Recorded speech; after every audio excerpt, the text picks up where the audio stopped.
Okay, you are all welcome to our channel once again. As you already know, we are into environmental issues and then social issues as well. We always make sure things go well in our environment. As the motto goes, you and your environment are one. So you make sure you make it as your own. Treat your environment as you treat your own.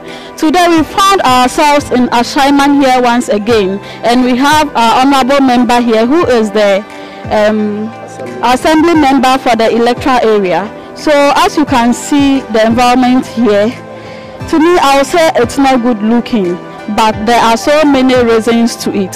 So we'll now talk to our honorable assembly member. Welcome to the channel. Thank you very much, my dear. Kindly introduce yourself and then you tell us the problems you are facing here, the reason why here is looking like this. All right, thank you very much once again. I'll take this opportunity to greet my followers, my supporters who have been there from day one, and I think with them, who I am today is because of them. First of all, I'm called Honorable Baba Rabiu Apokola. I'm the assembly member of this electoral area, Anan Ajo electoral area, formerly known as Night Market. I think what we are seeing right now is a very problematic something that I inherited from my predecessors. I think it has been there, then I've also tried my best, and what we are seeing now is work on progress. That is what I'll tell you for now. Okay, so initially the main reason why we are here, initially looking at the environment, the gutters always choked. Anytime it rains, it gets flooded. Market women are complaining. Is it that normally you don't do the normal thing we call communal labor or something? All right, thank you very much. When you talk of communal labor, you can ask the market women over here. They can testify. Since I became an assembly member, every month I make sure I distill the gutters. It is one of my priority because I know the gutters are not covered, it is open. So when you don't distill it, and it becomes problem for us. So every month I do make sure that I distill the two gutters. But one thing is that, you know, this is where they sell. And you can testify, you can see them all sitting here selling. So after buying their water, eating, sometimes they do drop those rubbish over there. Eventually air blows it, it gets into the gutter. So when you distill it today, the next day it looks like it has not been distilled. So it is something which we are working on, and so far God being so good, we'll be able to talk to the MCE. Then we are able to get a contractor who has now come on our aid to excavate the whole place to give us a modern, bigger culvert, so that when it rains, we can have easy access flow of water. So what you are seeing here, I think, is something that which it has been there, and we are working on it.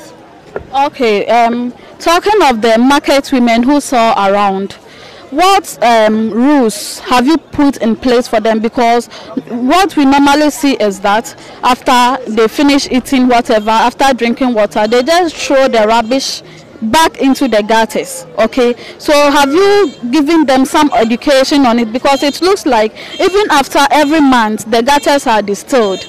You come after 3 days and it's almost full, right? And it worries them as well. So I think when you give them some form of education of not littering where they are selling, because some even sell food to the public, you understand? And you know, an open gutter overflowing with food, it's very dangerous for our health. Yeah, thank you very much. You see, the whole thing is that I think I called them, we had a meeting, then I declared them that after everything, the next morning, what you are supposed to do is when you come, clean wherever you are ready to put your market.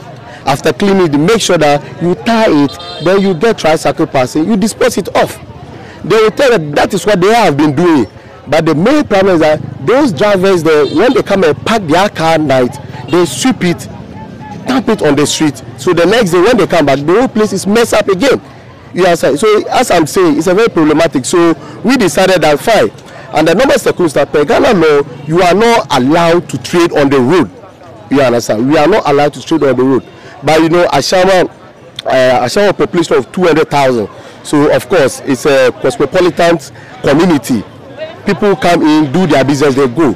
So we are trying to make sure that we are putting up ultra-modern market, that is Nianajo market, which will have about 1,800 shops and open spaces, so that after the project, we will make sure that all of them will move to that side, then the road will be clean. So we are seriously working on it. So it's after the market project, after the market has been completed, that is when you are going to move these people. Now that the market has not been completed, you can see them still selling around and still littering the place. So I don't know, what measures have you put in place before the market will be completed? Anybody who does that, what do you do to the person? Do you have any checks? Okay, yeah, we have checks. You see, we've grouped them into various groups. Group 1, Group 2, Group 3 with their leaders. So what we normally do is that the leaders make sure that early in the morning they go around and check whoever has not been able to sweep his place while selling there. We will not put market about 2 or 3 days. You understand? And aside that too, we've contracted Aboboya. Early in the morning he normally comes around, so after sweeping they'll collect it, they'll dump it. The second thing that we are doing is that we want to arrange various dustbins to the various advantage points, so that when you finish with whatever that you want to do, then you make sure you dispose it over there. Sometimes I do educate them that after even taking your water, what are you supposed to do? The empty sachet, make sure that you dry it up. You can even put it in your bucket or in your bag. You understand? So when you get a nice place, then you dispose it off, because to make here clean, it's not the work of me as an assemblyman alone. You understand? It's a duty for every citizen to make sure that wherever you find yourself, you keep that place clean.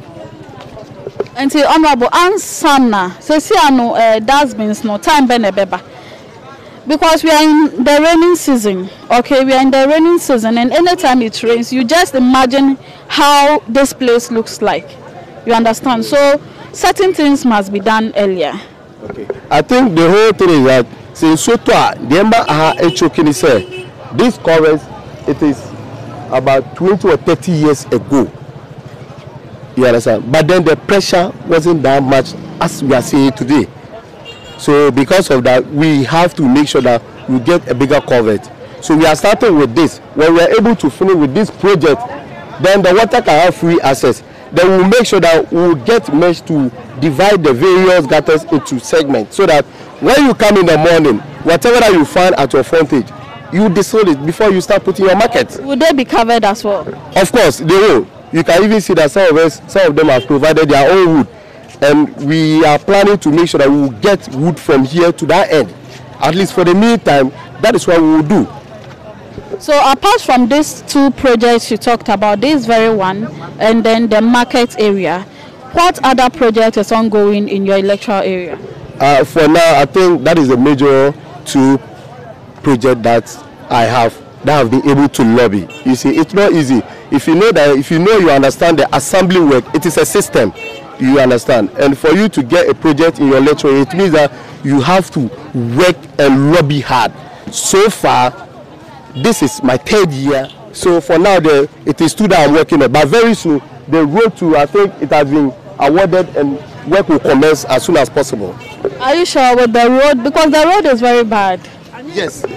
When you ask me that, am I sure? I will not take that question so light, in the sense that I know what I'm saying.